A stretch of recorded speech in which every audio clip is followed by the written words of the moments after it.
Bismillahirrohmanirrohim. Assalamualaikum warahmatullahi wabarakatuh. Sahabat Islam. Khadijah binti Khuwailid merupakan istri pertama Rasulullah Shallallahu Alaihi Wasallam. Sebelum menikahi Rasulullah, Khadijah telah berhasil membangun bisnisnya sendiri dan menjadi wanita yang sukses. Khadijah lahir pada 556 Masehi di Mekah, dan wafat pada 619 Masehi dan dimakamkan di Jannatul Mu'alla di Mekah. Khadijah mempunyai anak dari Rasulullah yaitu Fatimah Az-Zahra, Zainab, Ruqayyah, dan Ummu Kulsum binti Muhammad. Dan dua orang putra yang wafat dari kecil yaitu Qasim dan Abdullah bin Muhammad.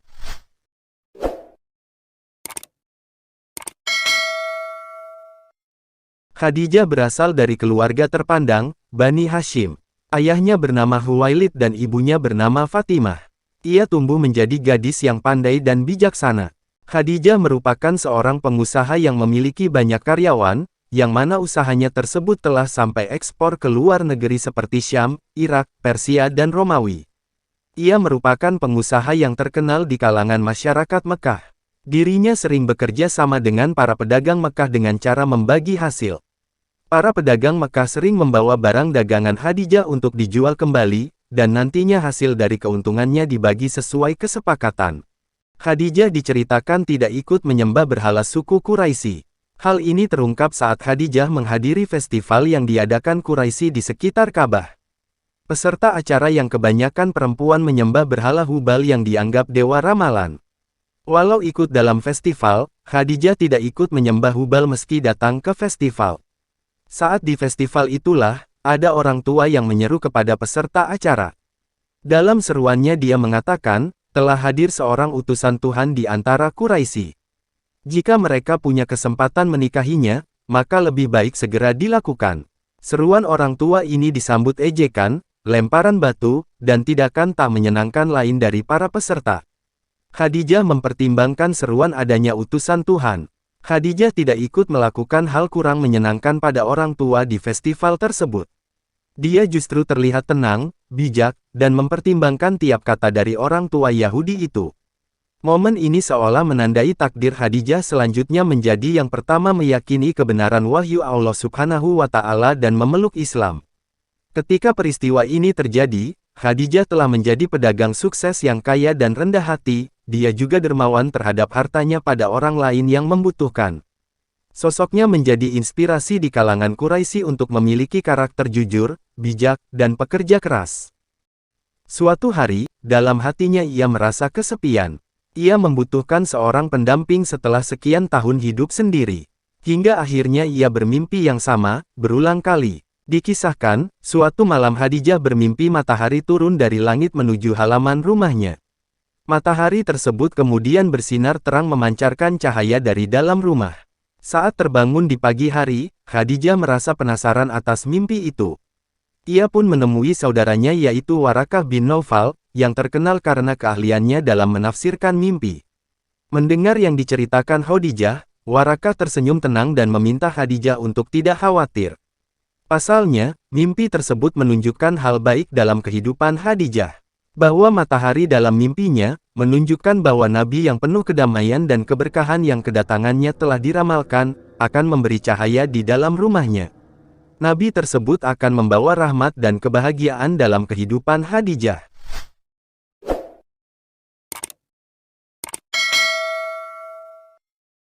Dari mimpi tersebut, ada makna tersirat yang Khadijah dapat, yaitu sebuah kisah cinta. Kali ini, Khadijah ingin menyerahkan urusan perdagangan kepada orang lain. Pembantunya mengusulkan Abu Talib dan keponakannya yang terkenal jujur dalam mengelola perdagangan. Namun, karena alasan sudah tua, akhirnya Abu Talib menyuruh sang keponakan yang mengambil alih.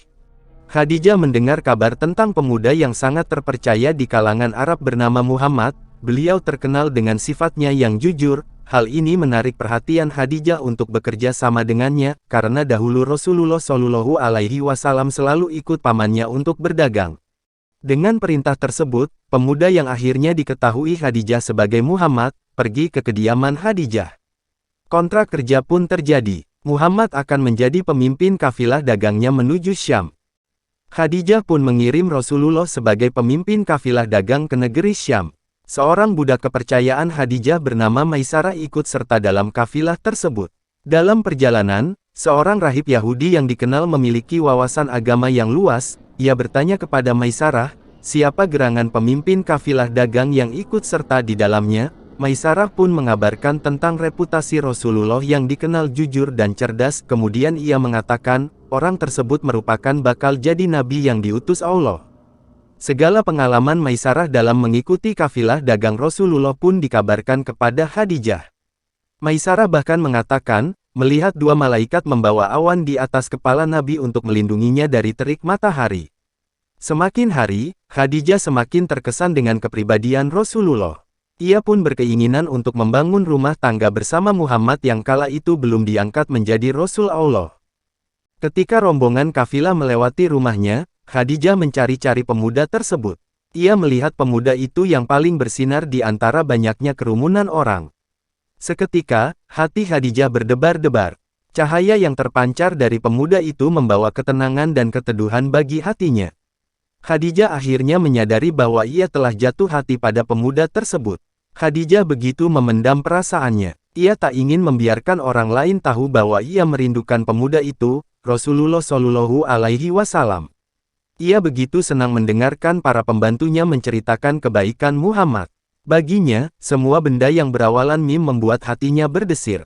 Baginya, setiap pandangan yang ia lihat tertulis mim di sana. Baginya, awan di langit melukiskan huruf mim setiap saat. Baginya, angin yang menerpa dirinya akan membisikkan kata mim, seolah-olah alam semesta begitu mengerti kerinduan Khadijah. Setelah tiba saatnya, Khadijah pun melamar Muhammad Shallallahu Alaihi Wasallam.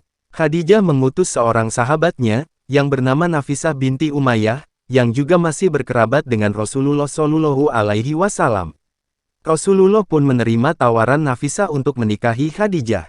Rencana pernikahan pun dilaksanakan. Rasulullah kemudian menyampaikan kabar gembira ini kepada paman-pamannya. Hamzah bin Abdul Muthalib, salah seorang paman beliau mendatangi rumah Huwailid bin Asad bersama Rasulullah Shallallahu Alaihi Wasallam untuk melamar Khadijah.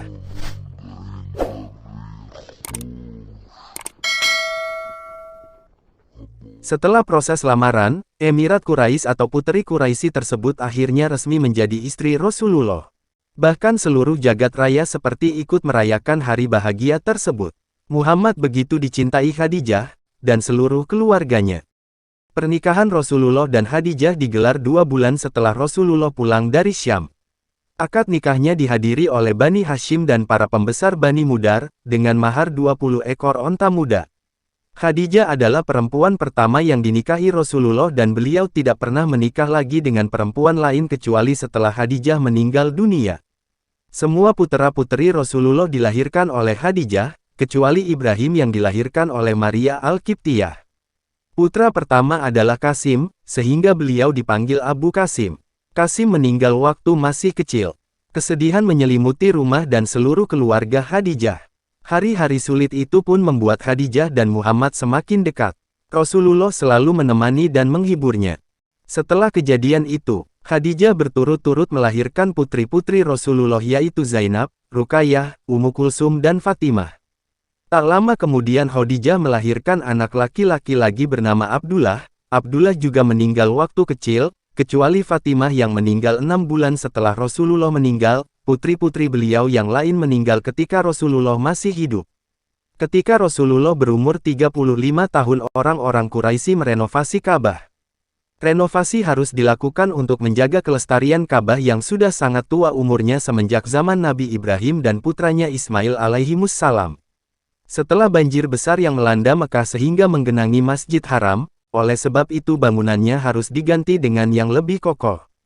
Maka bangunan lama setinggi 4/5 meter tanpa atap dirobohkan dan diganti dengan bangunan baru yang lebih tinggi. Tinggi bangunan baru mencapai lebih kurang 11 meter. Pintu Ka'bah ditinggikan 2 meter agar tidak mudah dimasuki kecuali oleh orang-orang tertentu yang diperbolehkan. Pintu Ka'bah yang tadinya 2 ditutup 1, sehingga tersisa 1 saja. Tatkala akan meletakkan kembali Hajar Aswad ke tempat semula, terjadi perselisihan. Masing-masing suku mengklaim lebih berhak dari suku yang lain untuk meletakkannya. Perselisihan berlangsung 4-5 hari. Hampir saja perselisihan itu menimbulkan pertumpahan darah di Tanah Suci. Untunglah ada usul dari Abu Umayyah Ibnul Mughirah al-Makhzumi untuk mengatasi perselisihan itu. Yang akan diberi kepercayaan untuk meletakkan batu mulia itu adalah orang yang pertama-tama memasuki masjid. Ternyata yang pertama memasuki masjid adalah Rasulullah. Mengetahui Rasulullah yang mereka juluki Al-Amin yang akan meletakkannya, mereka semua setuju. Maka Rasulullah meminta dibentangkan sehelai kain. Ditaruhnya Hajar Aswad ke atas kain itu, lalu dia minta perwakilan semua suku untuk memegang bersama-sama ujung kain dan menggotong Hajar Aswad ke dekat tempatnya. Setelah itu Rasulullah mengambil Hajar Aswad dan meletakkan kembali ke tempatnya semula. Dengan cara yang bijaksana itu, semua suku merasa puas karena tidak ada yang diperlakukan lebih dari yang lainnya. Dan peristiwa turunnya wahyu pertama pun terjadi. Peristiwa yang membuat hati setiap orang beriman bergetar. Peristiwa abadi yang tak pernah bosan kita dengarkan. Selimuti aku, pinta Rasulullah ketika sampai di rumah. Dengan penuh kasih sayang, Khadijah berusaha menenangkan suaminya. Khadijah mendukung penuh saat Rasulullah menerima wahyu pertama di Gua Hira. Saat itu dia menemani Rasulullah yang ketakutan, seperti diceritakan Aisyah radhiyallahu anha. Beliau pun pulang dalam kondisi gemetar dan bergegas hingga masuk ke rumah Khadijah. Kemudian Nabi berkata kepadanya, selimuti aku, selimuti aku. Maka Khadijah pun menyelimutinya hingga hilang rasa takutnya. Kemudian Nabi bertanya, wahai Khadijah, apa yang terjadi denganku ini? Lalu Nabi menceritakan kejadian yang beliau alami kemudian mengatakan, aku amat khawatir terhadap diriku. Maka Khadijah mengatakan, sekali-kali janganlah takut, demi Allah, dia tidak akan menghinakanmu selama-lamanya. Sungguh engkau adalah orang yang menyambung tali silaturahmi, pemikul beban orang lain yang susah, pemberi orang yang miskin, penjamu tamu serta penolong orang yang menegakkan kebenaran, hadis riwayat Bukhari. Keistimewaan Khadijah terlihat saat Rasulullah menerima wahyu pertama di Gua Hira. Khadijah tidak bersikap masa bodoh, namun ikut mencari tahu kebenaran wahyu yang diterima Rasulullah. Saat itu Khadijah mendatangi pamannya Warakah bin Naufal yang bisa bahasa Ibrani. Dalam riwayat Warakah adalah orang tua yang kehilangan penglihatan, namun dipercaya Khadijah. Kisah ini diceritakan oleh Aisyah radhiyallahu anha. Setelah itu Khadijah pergi bersama Nabi menemui Warakah bin Naufal, ia adalah saudara dari ayahnya Khadijah. Warakah telah memeluk agama Nasrani sejak zaman jahiliyah. Ia pandai menulis Alkitab dalam bahasa Arab. Maka disalinnya kitab Injil dalam bahasa Arab seberapa yang dikehendaki Allah untuk dapat ditulis. Namun usianya ketika itu telah lanjut dan matanya telah buta. Khadijah berkata kepada Warakah, wahai paman, dengarkan kabar dari anak saudaramu ini. Warakah berkata, wahai anak saudaraku, apa yang terjadi atas dirimu? Rasulullah Shallallahu Alaihi Wasallam menceritakan kepadanya semua peristiwa yang telah dialaminya. Warakah berkata, Jibril, ini adalah namus yang pernah diutus Allah kepada Nabi Musa. Duhai, semoga saya masih hidup ketika kamu diusir oleh kaummu. Nabi bertanya, apakah mereka akan mengusir aku? Warakah menjawab, ya, betul. Tidak ada seorang pun yang diberi wahyu seperti engkau kecuali pasti dimusuhi orang. Jika aku masih mendapati hari itu niscaya aku akan menolongmu sekuat-kuatnya. Tidak berapa lama kemudian Warakah meninggal dunia, hadis riwayat Bukhari. Saat malaikat turun membawa wahyu kepada Rasulullah, Khadijah lah yang pertama kali mengakui kenabian suaminya. Ia juga menjadi golongan sekaligus wanita pertama yang memeluk Islam atau yang disebut Ashabikul Awalun. Sebagai orang pertama yang beriman, ia pertama kali mengucapkan dua syahadat. Peran Khadijah yang setia mendampingi dan menemani sang suami dalam suka dan duka membuatnya dianggap sebagai tulang punggung dakwah Rasulullah.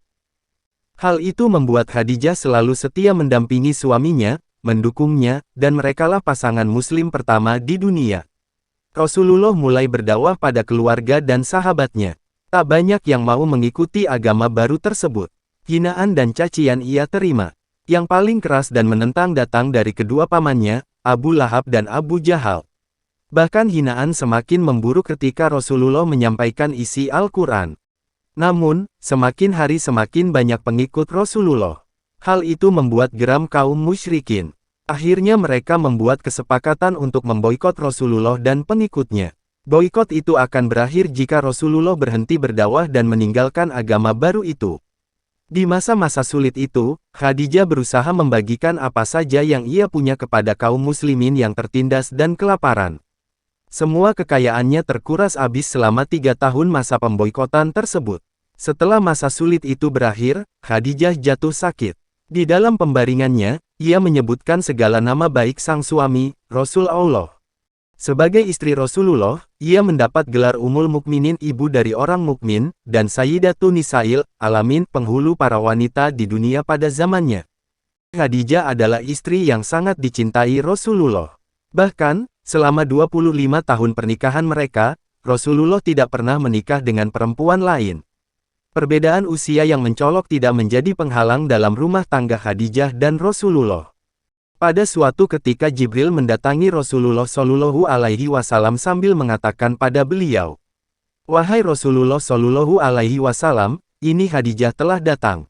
Bersamanya sebuah bejana yang berisi lauk, makanan, dan minuman. Jika dirinya sampai katakan padanya bahwa Rabbnya dan diriku mengucapkan salam untuknya.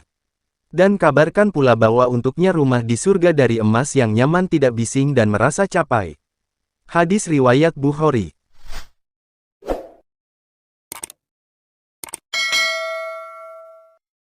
Khadijah meninggal dunia 2 bulan atau sebulan 15 hari atau 3 hari. Setelah meninggalnya Abu Talib, Khadijah meninggal dunia pada bulan Ramadan tahun ke-10 dari kenabian.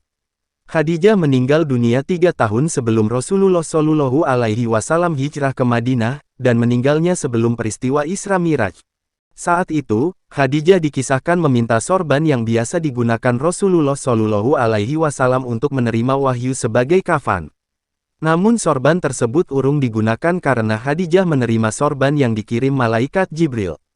Kelak ada 5 orang yang menggunakan kain kafan istimewa tersebut, yaitu Khadijah, Rasulullah Shallallahu Alaihi Wasallam, Fatimah, Ali bin Abi Thalib, dan Hasan cucu Rasulullah Shallallahu Alaihi Wasallam. Menjelang wafat, Khadijah kembali menegaskan kesetiaan pada Rasulullah Shallallahu Alaihi Wasallam, dan kebenaran atas wahyu Allah Subhanahu wa Ta'ala. Khadijah dikisahkan meninggal di pangkuan Rasulullah Shallallahu Alaihi Wasallam.